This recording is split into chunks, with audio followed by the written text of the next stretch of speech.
What's up, y'all, man? I want to talk about the LA Lakers. Let some people get in here real quick. If you want to hit the link, we can talk some basketball. It's going to be about NBA basketball today, anyway. Um, this is about the Los Angeles Lakers and the trouble that they are in. Uh, the LA Lakers got Russell Westbrook. At the beginning of the year, signed him as a free, not as a free agent. They traded for him. And, they could have, there was reports out there that they could have got Buddy Hield, or they could have did better than that and they got DeMar DeRozan, because DeMar DeRozan actually wanted to come to LA. He's from LA.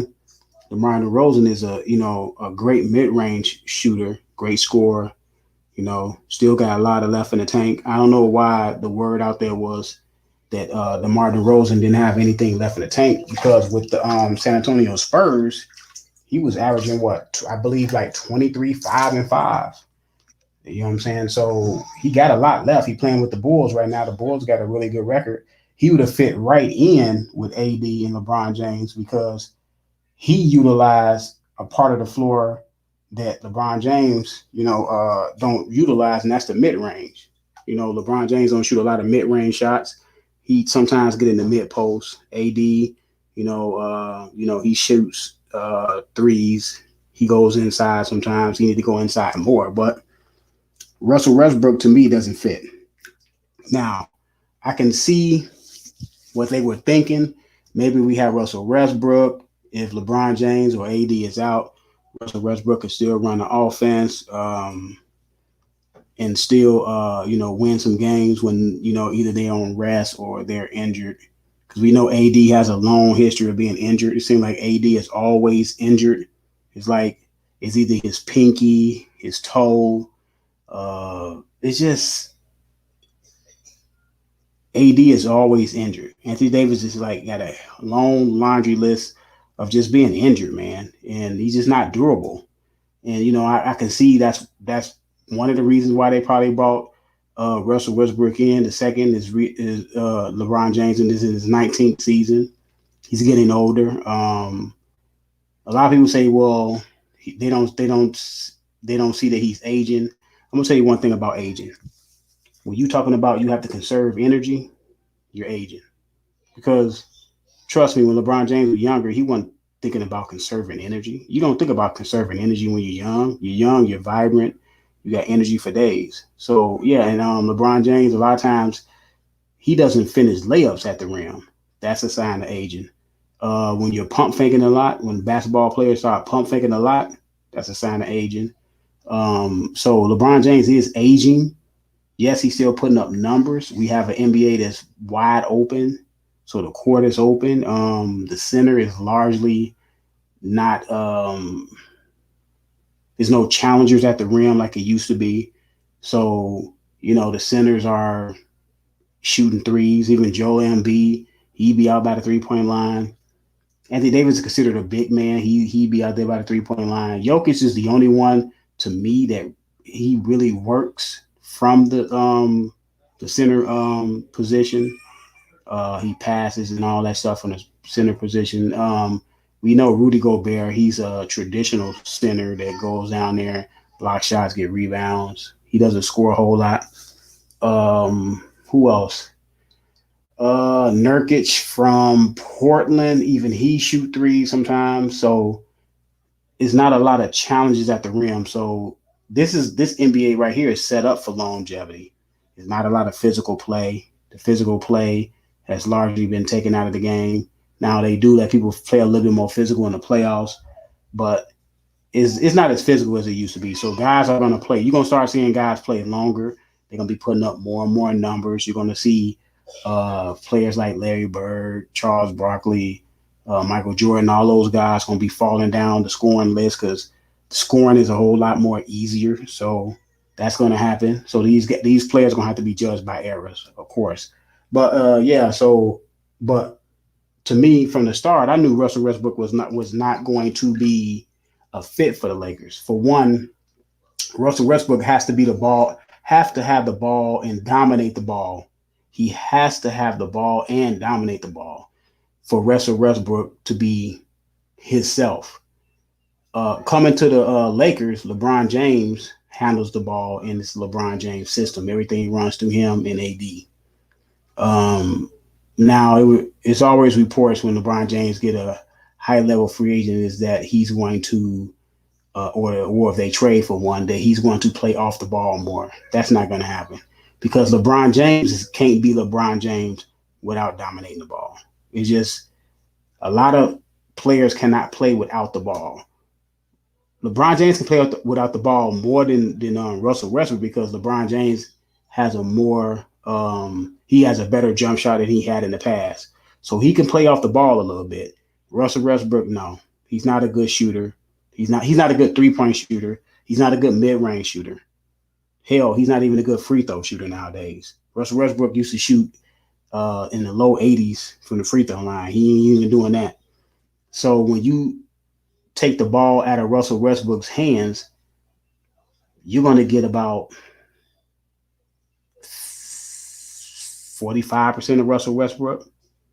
That's not him being him. He can't be instinctive because Russell Westbrook is an instinctive player more than a thinking player. He's not really a thinking player. Everything is on instinct. And if you take his ability to want to create for others and create for himself, you're going to get a diminished Russell Westbrook. And what now when we get to the playoffs, it's going to be more profound. That Russell Westbrook, the experiment with Russell Westbrook is going to be more and more clear why that's not going to work because everything goes half court mostly in the playoffs. Russell Westbrook is not a good half court player. Like I said, he's not a good stand still shooter. He's not a good off the dribble shooter. He's not a good mid range shooter. So what you going to do with him? Like, what are you going to do when LeBron James had a ball and AD is in a post? What Russell Westbrook going to do? Go over there and stand over there by the 3-point line and be inefficient? So it's going to be more profound. He might get a lot of his minutes cut when it comes to the playoffs. It may be a lot of Rondo playing, you know what I'm saying, in the playoffs. Because Rondo game is more conducive to the playoffs simply because he can play in a half court. He can pass the ball with efficiency. He's the only one that LeBron James would trust with the basketball other than himself because Rondo has a very high IQ. He came to the NBA with high IQ. That's why him and Doc Rivers used to butt heads. Him and Ray Allen, from Ray Allen to Kevin Garnett to Paul Pierce. He used to butt head with all those guys because he's a high IQ player and he knows just about more, if not more, or how to play the game of basketball as they did. So LeBron James would trust him more than Russell Westbrook. Now, if they don't reach the goal of winning the championship, I don't think the Lakers will win the championship. There's just too many teams. You got Phoenix in the West. You got Phoenix. You got Dallas. You got Portland. You got the Clippers. You got Denver. Even though I heard Michael Porter Jr. is out for the rest of the year, that's gonna hurt them.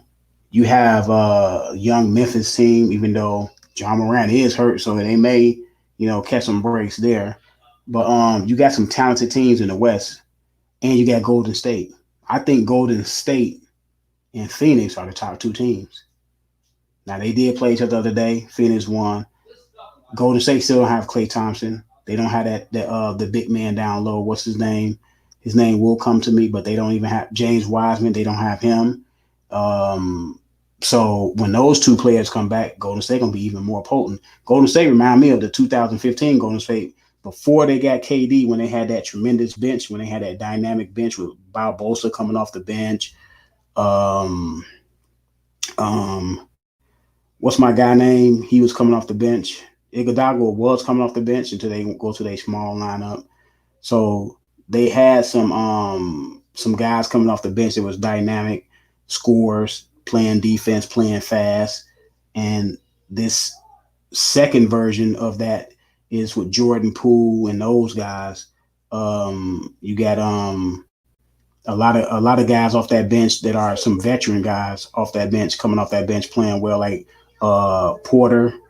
He played with the Bulls last year. He plays better in a backup role because he gets hurt a lot. That's a story of his career. He gets Otto Porter, he gets hurt a lot, but playing less minutes with a more veteran team where he doesn't have to be the number one or number two or number three. That'll take some stress off his body, and he probably lasts a whole year. So they got some. Draymond Green is playing like Draymond Green did 3, 4, 5 years ago. Steph Curry is probably the leading for the MVP. So the Lakers got a lot of teams that they have to overcome, and I don't think they're gonna be able to overcome. Lakers are old. Yeah, Carmelo Anthony has some good games here and there. People get excited when Carmelo Anthony have good games, but can he sustain it over a long period of time? 82 games, and then in the playoffs, how many rounds they have to go through to even get to the championship? Can Carmelo Anthony keep it up? He's been playing well of late. You got to give him credit. He has been playing well of late, but can he keep it up? They have a lot of injured players. Kevin Nunn, not Kevin Nunn. Um, I know Nunn. He's injured. LeBron James is in protocol and COVID protocol, and he still haven't recovered fully from the abdominal strain that he had. That is nothing to play with. I had a abdominal strain. I used to do a lot of sit-ups, and one time I was doing sit-ups off the bed, and I strained my stomach, and I was young, and it was sore for a little while. You know what I'm saying? And I didn't have to play basketball every day, almost every day. I didn't have to go through an 82 rigorous season every day. And LeBron James has to do that. So that may rear its ugly head back up. You know what I'm saying? So I just think they're old and they don't have the right mix of guys. You know what I'm saying? They got DeAndre Jordan. DeAndre Jordan is like he hasn't been DeAndre Jordan since he left the LA Clippers. He's not the same. They are still getting energy from Dwight Howard, but Dwight Howard can't play long minutes, and sometimes the Dwight Howard goes off the deep end and does knucklehead stuff. So the person that one of the big men that they missing is JaVale McGee. He played with Phoenix now. He was a high energy guy, rebounds, block shots, run the court, always, with a lot of energy, making things happen. And now he's in Phoenix and got to roll off the bench with Phoenix. And Phoenix got a really good team, though. Like, they do have a really good mix of veteran and young players. And that's the same thing Golden State got. Golden State got a mixture of veteran and young players, and their young players playing at a high level. The thing about the Lakers do have a mixture of young players and veteran players, but their young players are not playing at a high level. Like their young players cannot carry them, or their younger players, like Russell Westbrook is younger than LeBron James and AD. The thing about it is Russell Westbrook had about 3 or 4 knee surgeries, so Russell Westbrook is still not the same. He's not the same player he used to be when he was with OKC. It's a lot of times he can't finish at the rim. And LeBron James is older. AD is always hurt. To me, AD looked like I know AD only 27, 26, 27, but I mean he moves around on the court like he's in his 30s. I mean, seriously, he moves around on the court like he's in his 30s. He's not young and vibrant. He don't move young and vibrant like his age. He moves like a guy that's been in the NBA he's been in the NBA for a while because he came in at 18, but he doesn't play like he's in his 20s. He plays like he's in his 30s, like he's slowed down a lot. So, see, unlike Golden State, they have some young players like Poole. When Wiseman come back, they'll have him. They have some guys, Looney. They have some guys that are young, playing at a high level and play with energy. And the Lakers just don't have that. If LeBron James and AD is not playing at a high level every game, and Russell Westbrook is doing what he can do, they're not going to win. And one thing these young teams has found out, they got these young players on their team. They found out, oh, the Lakers are old. They got old legs. Let's just keep running. Let's just keep running and running and running and running them throughout the game. And they're gonna run out of gas. The older ones are gonna run out of gas. LeBron James gonna run out of gas, and he's the head of the snake because he's in his 19th year, and I don't care how much he spends on his body, $2-3 million on his body. you're gonna age. He has too many miles and minutes on his body. LeBron James came in at 18. So yes, he's only what? He's about to be 37. Is LeBron James about to be 36 or 37? 36 or 37, one of them. But he has mileage on his legs like a 40 something year old, like a 40, 41-year old, because he came in so early. And that's the downside of coming in early. Your clock starts, you know what I'm saying, sooner than if you, well, the NBA clock starts because, and unlike college, the NBA minutes are more intense than college. So he started the intense minutes right away. So yeah, man, the Lakers are in trouble. I believe the Lakers are, they may be in trouble. I think they're gonna make the playoffs because of the play in. Because if it wasn't a play in, then I'll probably go as far as say that they may not make the playoffs. It's not that, because it's not that they're not playing well, but there's other teams like Dallas kind of underperforming, Portland kind of underperforming. Who else? It's another team in the West that's kind of underperforming, and those teams can get better as the year go on. People keep on saying that the Lakers can get better, but those teams can get better too. And you at the top, you got Phoenix, and you got Utah. I forgot all about Utah. You got probably Phoenix one and 1A. You got Golden State 1B, and you got Utah. So those are top three teams to me right there. So would you pick the Lakers to beat Utah in the playoff series? I wouldn't. I wouldn't pick them to beat Phoenix, and I wouldn't pick them to beat Golden State. So it's going to be a long road for the Lakers, man. Unless they find a way for all three of those guys to coexist and be proficient in what they do. See, the problem is this: Russell Westbrook is not going to get better at shooting during the year. He's just not. It's not going to happen. The only way they can do it is they have Russell Westbrook come off the bench, and Russell Westbrook lead the second unit with all his energy and all that. He can do whatever he wants to do. He can start the game, for the first 6 minutes, play for the first 6, 7 minutes, then go sit on the bench, rest, and then come in when AD and LeBron James take their 6 or 7 minute break. And every starter, every half, or start of the third quarter and start of the second quarter, he can play at least combined minutes of probably like 12 minutes when he's on the court by himself, and he can be Russell Westbrook. But he's not going to come off the bench because his ego is too is he thinks he's a better player than LeBron James right now. I bet you Russell Westbrook probably think he's a better player than LeBron James right now. His ego is too big. He's not going to come off the bench. But that's the only way it's going to work, because those three players can't work together. LeBron James need the ball. Russell need the ball. It's not so much as those three players, because AD can do different things and don't need the ball all the time. It's just that Russell Westbrook and LeBron James needs the ball in their hands to be effective. And you cannot have two players. Somebody have to take a big step back.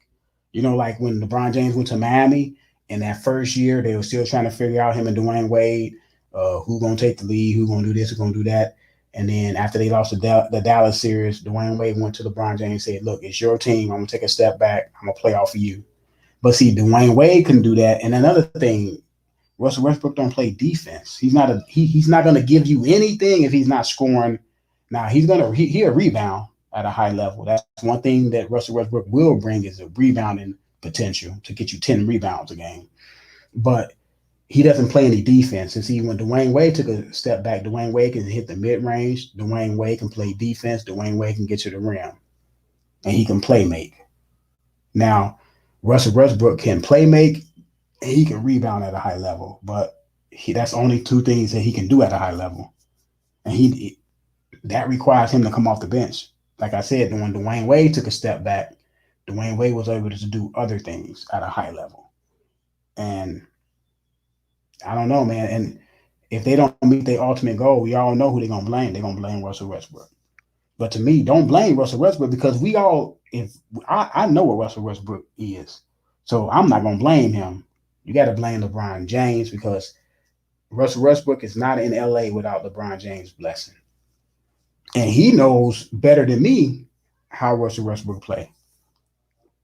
So if they don't win a championship or they get knocked out in the first round, I won't be surprised they get knocked out in the first round or the second round. I won't be surprised because of the makeup of the team. It's old on top. All their best players are old, like on their way out. And one of their best players, AD, is always hurt, always injured. He'll have one or two good games, and then all of a sudden he'll have a game like two or three games and be like, man, where's AD? Yes, I do agree that AD he has number one talent, but he's like a number two or number three. I'm not even sure if he's a full number two. I'm not sure. Like, would you trust him or Dwayne Wade? I trust Dwayne Wade. I just trust Dwayne Wade.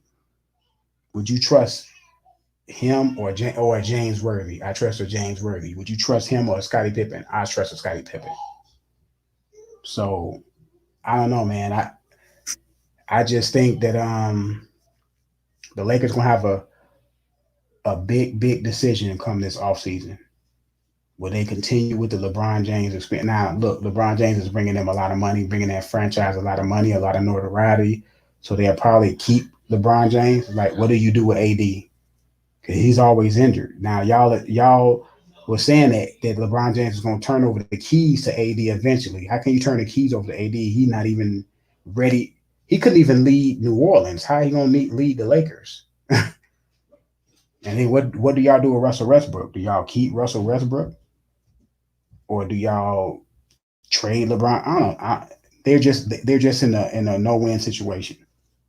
But that's what happens when you acquire LeBron James. Yes, you're gonna go to the playoffs. Yes, you have a chance to win the title. Yet they already won a COVID-19 championship. It's not even a real championship to me. I'm not Johnny come lately. I'm not saying it because the Lakers won the title. But I got a video before before they even went into the bubble, before I knew they was gonna come back and have an NBA season. Because at first they said they weren't gonna have an NBA season. I said if they have an NBA season and they was talking about doing it in the bubble, I said, oh, I'm not gonna count that championship because that's not a championship, man. No one is traveling. You don't have travel. You don't have fans to either cheer or boo you. It's like it's no pressure, and you playing in the gym with no background. So if y'all notice in the bubble, just about everybody field goal percentage went up. And then when he started a regular season, the field goal percentage either went down or came back to where it's supposed to be. It's because when they playing in the gym with no background, no stadium, it's not even a stadium. It's a regular size gym, and the depth perception you can shoot better. I know a lot of people don't see what I'm talking about, but it's just the depth perception of the stadium is so big. You know what I'm saying? But when you close it in, that's why they say people shoot better in practice because the depth perception is better, and there's no crowd in there cheering you or booing you. It's like no pressure. It's like nobody is watching you constantly. But yeah, man. Let me know what y'all think, man. I think the Lakers are in trouble, and they may be in trouble, and they may be at risk of not even making the playoffs, man. I'm out.